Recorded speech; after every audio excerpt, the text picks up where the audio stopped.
Jesucristo más que un rabino. Sobre la persona de Jesucristo circulan ideas de todo tipo.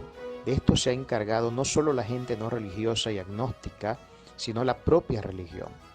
No estaría de más decir que Jesús quizás sea uno de los personajes más malinterpretados, polémicos y atacados de la historia, y todo esto haya su motivo en el hecho de sus trascendentes afirmaciones sobre sí mismo.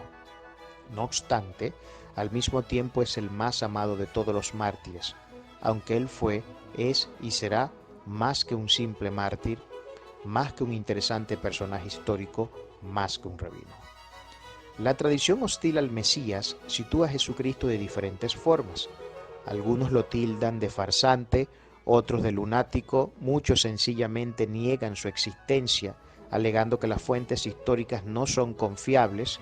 Incluso hay quienes lo pintan como un adúltero, entre muchas otras opiniones. La respuesta, de hecho, dependerá mucho de a qué tipo de grupo se le pregunte. Si se le preguntara a un hippie de los años 60 sobre Cristo, muy probablemente le diría que no era alguien muy distinto a ellos en su comunidad, forma de vida y pensamiento. Caso parecido se presentaría si la pregunta fuera dirigida a un revolucionario comunista, quien no tardaría en responder que Cristo era un revolucionario comunista al mejor estilo del Che Guevara. Ese formato expuesto en el párrafo anterior es extensible y replicable a muchos más grupos, donde la respuesta que estos tendrán sobre la persona del Mesías se encontrará muy teñida con sus distintos formatos ideológicos.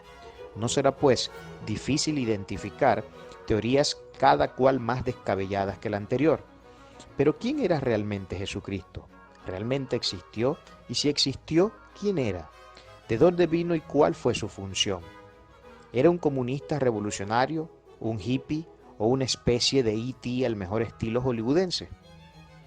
Con este artículo se busca dar unas pequeñas e introductorias pinceladas de quién fue realmente el Mesías en esencia, contrario a toda esa tradición maliciosa e incluso contrario a las opiniones de aquellos que no son enemigos de Cristo, pero que tienen una visión muy distorsionada de lo que realmente Jesús es.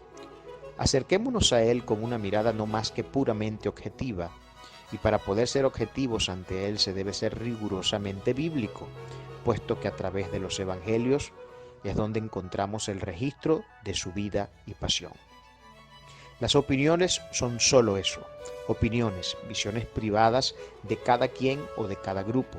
Sin embargo, cuando lo que queremos describir goza de una fuente que da descripciones con una exactitud matemática, no hay necesidad de inventar cuentos.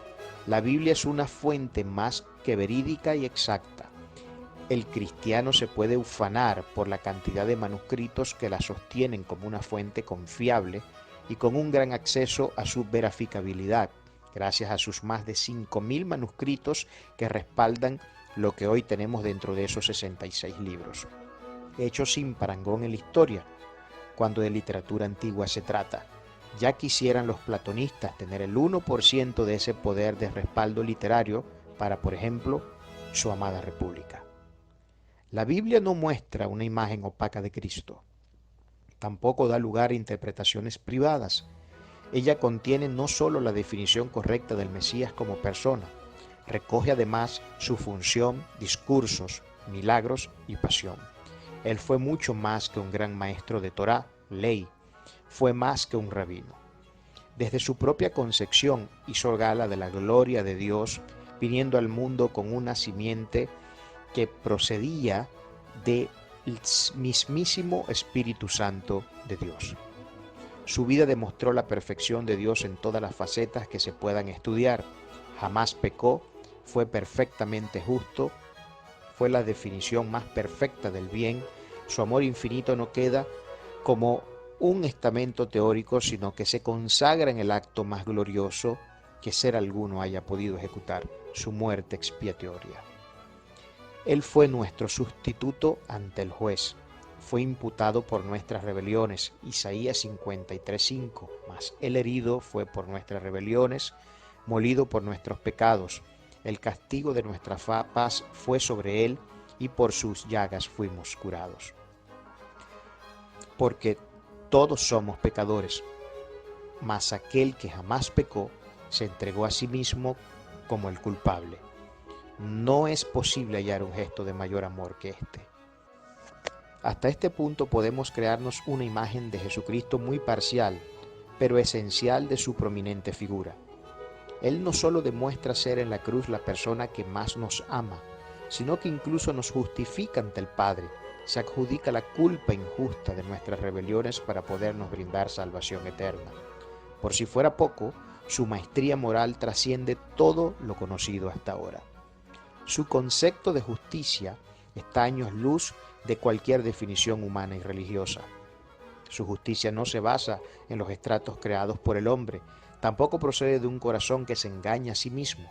Su justicia está basada en el precepto divino, en las palabras del que creó todo lo que existe, de la inteligencia y sabiduría superior.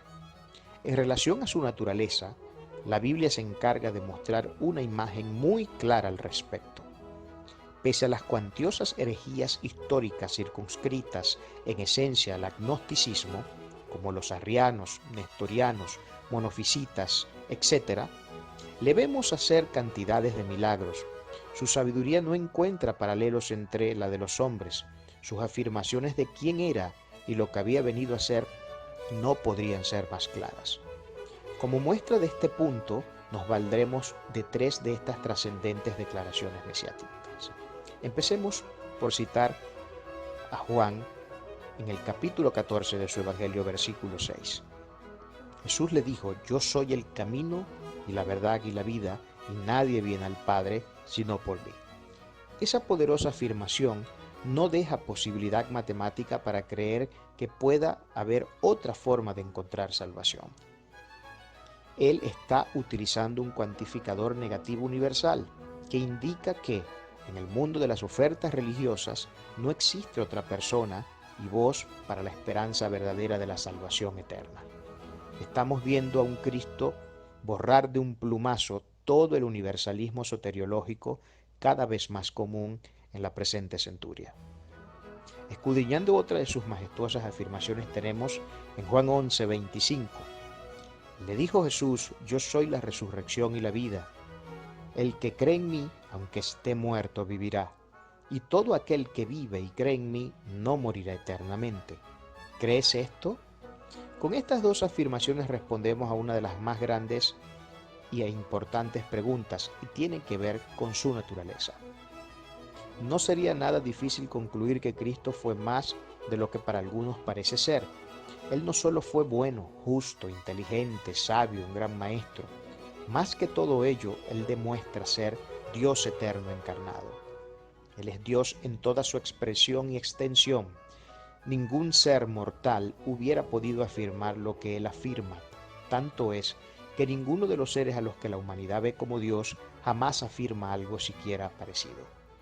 No solo eso, la perfecta consistencia de sus palabras en relación a sus actos, eso que llamamos testimonio, creo que encontramos en la persona de Jesús al único ser que ha sido absoluta y perfectamente consistente, además de realista. Observemos cuidadosamente un pasaje muy claro para ver una vez más su naturaleza de Dios. Juan 14:7. Si me conociereis, también a mi Padre conocerías, y desde ahora le conocéis y le habéis visto. Felipe le dijo: Señor, muéstranos al Padre y nos basta. Jesús le dijo: ¿tanto tiempo hace que estoy con vosotros y no me has conocido, Felipe? El que me ha visto a mí, ha visto al Padre. ¿Cómo pues dices tú, muéstranos al Padre? Más claro no canta un gallo. Su deidad es irrebatible, aunque nunca faltan quienes buscan refutar eso, típico de los hombres.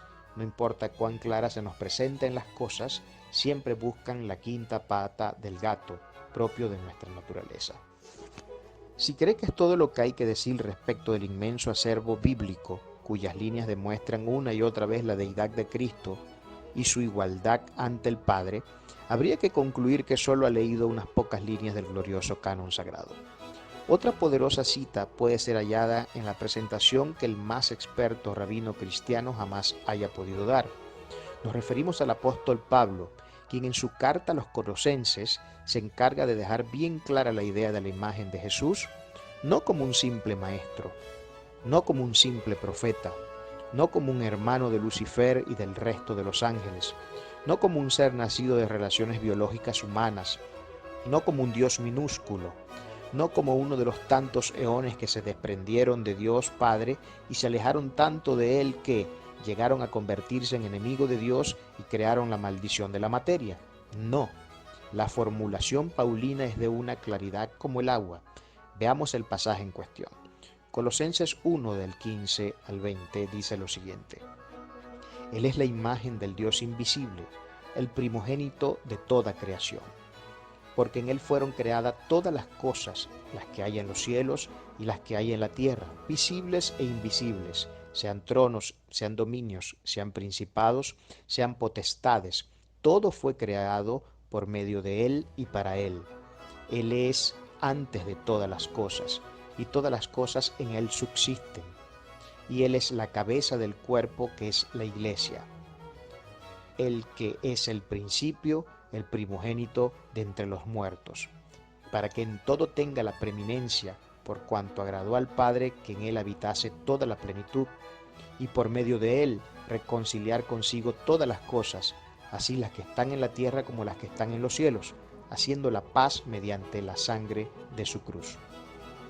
Más allá de los aparentes problemas que se puedan presentar al leer el pasaje en castellano, y que debemos saber que son resueltos en una exégesis gramatical histórica del texto, todavía es posible ver el poder descriptivo superlativo que Pablo da de Jesucristo. Solo de pasada numeremos las afirmaciones paulinas respecto de la preeminencia de Cristo. Número 1. Lo llama la imagen del Dios invisible. 2.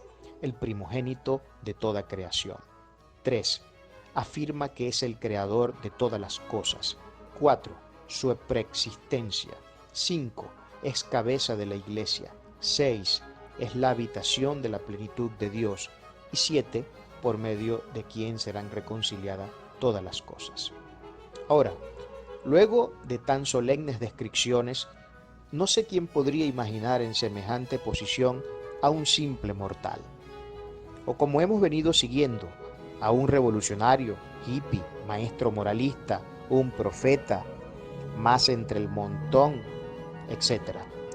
Ni decir ya a un hermano de Lucifer o a alguien que sufre tormento eterno en un lago de excremento en ebullición, como afirma el herético Talmud de los judíos. Aún no es todo el material que las sagradas líneas nos deja ver en favor de la imagen gloriosa de Cristo como alguien que es mucho más que un rabino. Otro caudal inmenso de superlatividad ontológica sobre Jesús se encuentra en todos los escritos del apóstol Juan, incluyendo la magnífica revelación de Apocalipsis. Aunque el planteamiento acá presentado es escueto, ya que el material bíblico es un vasto océano en referencia a la figura de Jesús, que no podría agotarse en unas humildes y someras 4 páginas, pero tampoco en 10.000, con todo, creo que las referencias bíblicas planteadas dejan una imagen como mínimo suprema de su persona. Aceptar la figura de Jesús tal como la Biblia lo muestra, es decir, como el mismísimo Dios en su segunda persona, es similar a la situación que vemos con el ateo. Tanto ateo en su negación de la existencia de Dios como los creyentes que sostienen una imagen del Mesías nada bíblica, comparten el mismo problema de base. No es que no tengan suficientes evidencias, es que fallan en su honestidad ante ella. El ateo no es ateo por falta de evidencia, así como un agnóstico o un gnóstico, llámese mormón o testigo de Jehová, no cree en la deidad de Cristo como igual ante el Padre. El problema de ambos es que no tienen la capacidad de la honestidad intelectual ante la abrumadora evidencia. Pese a los detractores, Jesús fue, es, seguirá siendo, por los siglos de los siglos, más que un rabino. Él es Dios.